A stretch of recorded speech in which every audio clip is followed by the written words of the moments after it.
বেশ আড়ম্বরের সহিত দুর্গা পূজার শেষ প্রস্তুতি চলছে।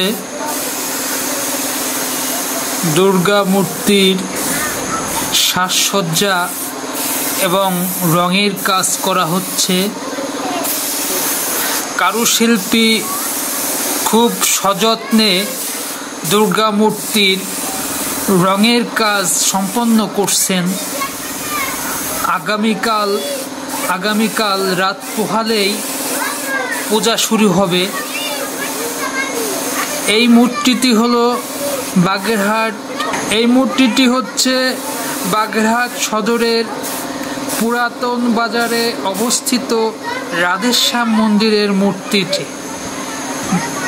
মূর্তি তৈরির যে কারুশিল্পী তিনারা খুব সযত্নে মূর্তি তৈরি করার কাজ এবং মূর্তি রং করার কাজ সম্পন্ন করছেন।